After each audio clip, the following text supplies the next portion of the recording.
What is Formula One? To answer this question, we need to understand what it's not. It's not a horse race, although we do have horsepower. It's not just a race, it's about who crosses that finish line first. It's a team sport surrounding a single driver with immense pressure on them to do well. Mentality, bravery, fearlessness, domination. Hello and welcome, my fellow rookie drivers, to Formula One. Let's begin with the history of F1 and why it's called that. The origins of F1 are rooted deeply in the European Grand Prix championships of the 1920s and the 1930s. However, the modern era of F1 truly began in around 1946, when the Federation Internationale de Automobile, apologies for any mispronunciations, established a standardized set of regulations. This eventually led to the introduction of the World Drivers' Championship in 1950. The first Grand Prix as we know it officially began in 1950 on May 13th at the British Grand Prix in Silverstone. The first ever Formula One car was the Alfa Romeo 158, which made its debut at the 1950 Formula One World Championship. It was designed and built by the Italian engineer Gioacchino Colombo, again apologies for any mispronunciation, and it was powered by a supercharged 1.5-litre straight-8 engine, earning a reputation for its impressive speed and competitiveness on the track. So why then is it called F1? Well, let's begin with the 1.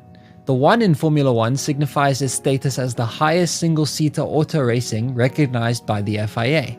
The formula in Formula One stands for the set of rules and regulations that the teams have to follow in order to keep the cars competitive, to allow as fast and as close racing as possible. Combine these two things, the best single-seater racing as well as the formula or regulations to make them, and you have Formula One.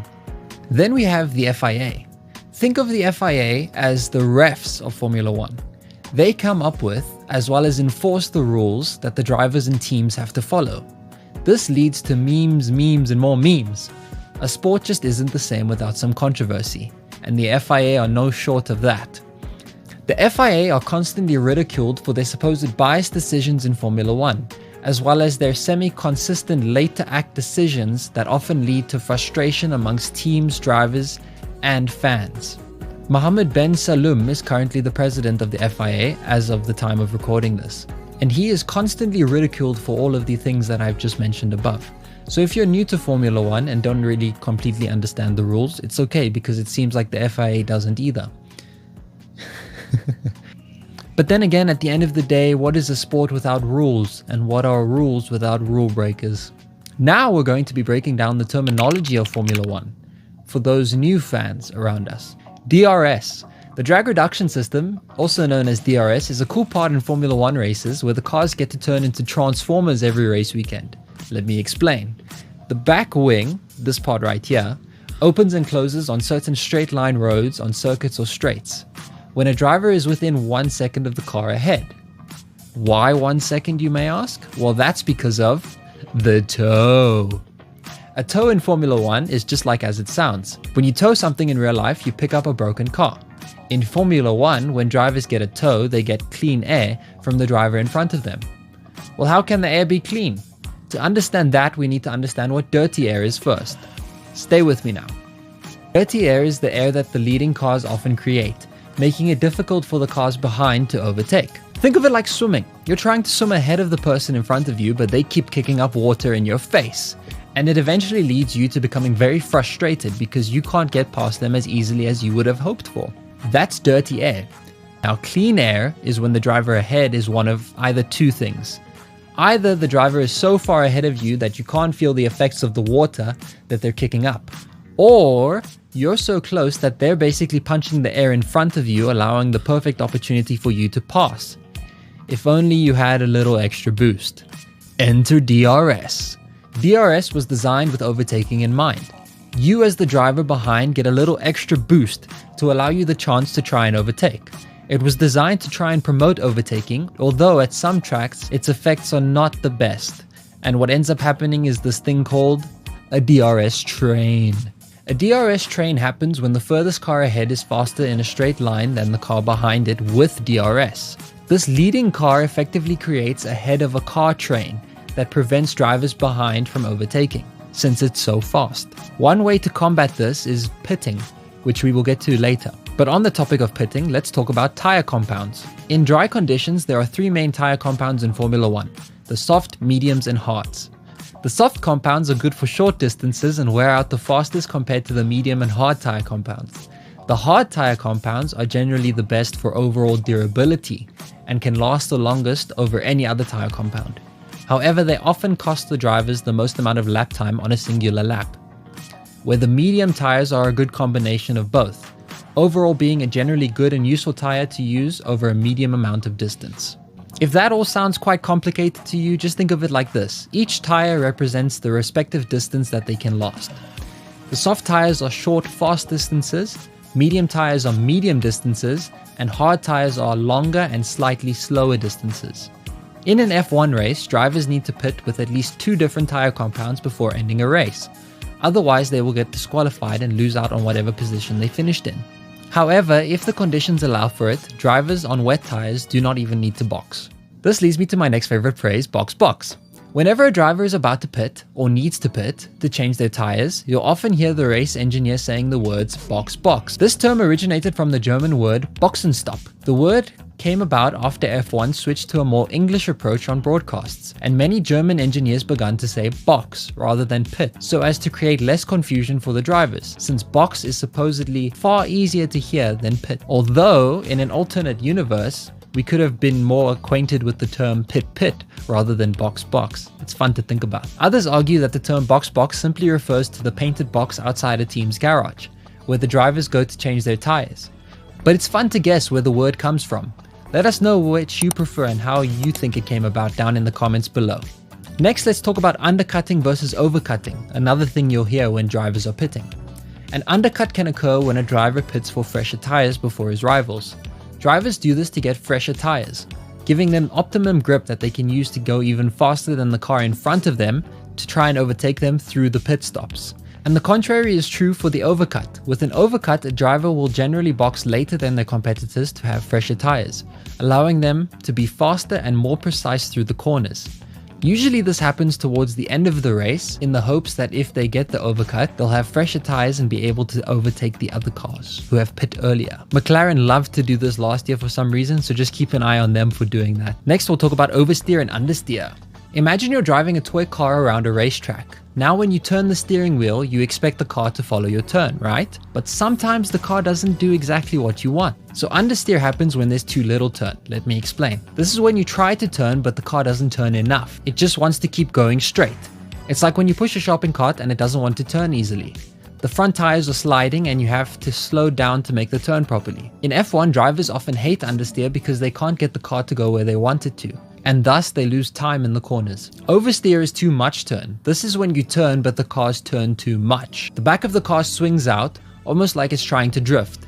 It's like when you're running and suddenly try to turn, but your feet slip behind you and you just fall in your face. In F1, oversteer looks cool, but it's extremely risky. If a driver doesn't catch it quickly, they can spin out and crash. So understeer is like, I want to turn, but I can't. And oversteer is like, I turned, but oops, too much. Next, let's talk about porpoising. A more recent term in Formula 1 is known as porpoising. The term porpoising was often used as a way to describe dolphins of all animals, as they dived in and out of water. The word actually means rising above and then submerging again. So why is it used in Formula 1? Well, since 2022, the cars have been closer to the ground than ever, using what's known as the ground effect to stick to the floor. Think of F1 cars like a big vacuum cleaner. The reason Formula 1 is the pinnacle of motorsports is because the F1 cars are actually the fastest through corners compared to any other vehicle, rather than inherent straight line speed. Anyway, back to porpoising. With these ground effect cars, the cars often get too close to the ground, and what ends up happening is that they trap a bunch of air underneath them. The cars, not the drivers. This causes the cars to bounce as they constantly go up and down, except bounce isn't a fun word in F1 for some reason. So F1 teams decided to use the more accurate aerodynamic term known as porpoising. Congratulations, you have unlocked a new word for the next time you play Scrabble. You're welcome. Next, let's talk about the flags. The most common and simple flag is the green flag. This signals that the track is clear and that the racing conditions are back to normal. They are often used at the start of a session or after a yellow flag has been ended. What is a yellow flag, you might be asking? Well, there are two types of yellow flags. The first one is a single yellow flag, which signals that there's danger ahead, and drivers must slow down and be prepared to avoid an incident. Double waved yellows, or 2 yellow flags, are more serious and drivers must slow down significantly and be ready to stop if needed. There is also no overtaking allowed under yellow flags. If a driver ignores a yellow flag, they often risk penalties or disqualification in very severe instances. If a yellow flag comes out, there's a high likelihood of a safety car. And how a safety car works is that the drivers have to follow the safety car while the marshals clean up the track. In the event that the track can't be cleared or that the debris is just too much, a red flag is waved. A red flag is used for more serious incidents like heavy car crashes, extreme weather, or track blockages. All cars must return to the pits and wait for further instructions. Often the races get restarted, however there have been instances where the race doesn't get restarted, like at the 2021 Spa Belgium Grand Prix. Next, let's talk about blue flags. If you're lucky enough to be a very fast driver, then you will see blue flags all the time. Or if you're just very slow, then you'll also see blue flags. Have you figured out what blue flags are yet? Blue flags are shown to lap cars, telling them to let the fastest car behind them pass. If a blue flag is ignored for too long, the driver may receive a penalty, like a certain Nikita Mazepin. Another flag you do not want to see is a black flag. This indicates that you are disqualified. They are shown when a driver is removed from the race due to a major rule violation. The driver must return to the pits immediately. This hasn't happened as often recently. However, never say never, that's all I'll say. A famous example of this was Michael Schumacher at the 1994 British Grand Prix when he was ignoring a penalty and he got the black flag. Next we have the black and white diagonal flag. This is a warning for unsportsmanlike behavior like weaving, pushing another driver off, or any other type of malicious intent you as a driver will experience or do. If the driver continues to ignore the black and white flag, then penalties will definitely follow. Another flag is the black and orange flag. This is basically shown to a driver when they have a mechanical issue or damage that makes their car unsafe. They must pit for repairs immediately. They often have about 3 laps to pit, I believe.